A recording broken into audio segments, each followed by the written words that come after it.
ఇవాళ ఒక అద్భుతమైనటువంటి దరిద్రాన్ని క్షయించేసేటువంటి అతి చిన్న సాధనా విధానాన్ని చెబుతున్నాను.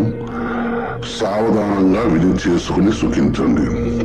ముందుగా ఈ సాధనని చేయాలనుకునేవారు ఎవరైనా సరే ఇది 2 పౌర్ణములు చేయవలసిన సాధన. అది కూడా పౌర్ణమి రోజు మాత్రమే మొదలుపెట్టి అమావాస్య వరకు మాత్రమే. ఇక్కడ మేము చెప్పే మంత్రాన్ని రోజుకి 555 సార్లు పఠిస్తే చాలు. ఇలా 2 పౌర్ణములు తప్పకుండా చెయ్యాలి.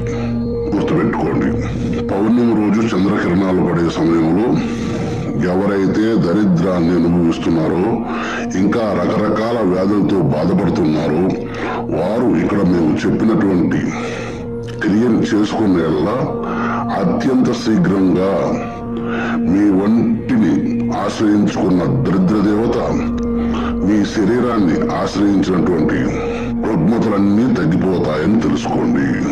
శరీరంలో రోగమే కాదు, జాతకంలో ఉన్నటువంటి అపమృత్యు దోషం కూడా తొలగిపోతుందని ఋషి వాక్కు. ఈ మంత్ర సాధన చేసే సాధకులు మీ డాబాపై కావచ్చు, లేదా ఎక్కడైనా ఆరుబయట విశాలమైనటువంటి ప్రదేశంలో చేయవచ్చు. ఈ సాధన చేసేదానికి ముందుగా ఆవు పాలు 1 గ్లాసు తాగి ఆ తదుపరి తెల్లని వస్త్రాలు మాత్రమే ధరించి పండు వెన్నెల్లో కూర్చుని మేము చెప్పినటువంటి మంత్రాన్ని 555 సార్లు చెయ్యండి. ఇలా పౌర్ణమి నుంచి అమావాస్య వరకు చెయ్యాలి. ఆ తర్వాత 2వ పౌర్ణమి నుంచి అమావాస్య వరకు చేయాల్సి ఉంటుందని గుర్తుపెట్టుకోండి.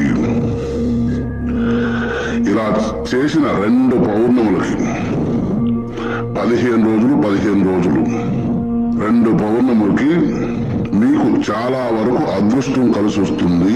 నయం కానటువంటి దీర్ఘ వ్యాధులు ఏవైనా ఉంటే అన్నీ నయమైపోతాయని తెలుసుకోండి. మంత్రం చెబుతాను, వినండి. ఓం శ్రీం హ్రీం చంద్రచూడామణి హ్రీం శ్రీం హ్రీం మమ అలక్ష్మి ధోరయ శరీరం అమృతమస్తు దేహి దేహి రుద్రాయ స్వహ అనే ఈ మంత్రాన్ని మీరు పౌర్ణమి నుంచి అమావాస్య వరకు చేయాలి. ఆ తదుపరి మళ్ళా పౌర్ణమి రోజు నుంచి మళ్ళా అమావాస్య వరకు ఈ సాధన చేయాలంటే 2 నెలలు. 2 నెలల్లో 15 రోజులు మీకు సాధన ఉండదు. 15 రోజులు మాత్రమే రోజుకు 555 సార్లు జపం.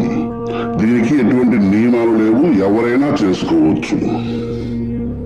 గుర్తుపెట్టుకోండి సాధకులారా, ఈ మంత్రాన్ని ఎవరైనా చేసుకోవచ్చు.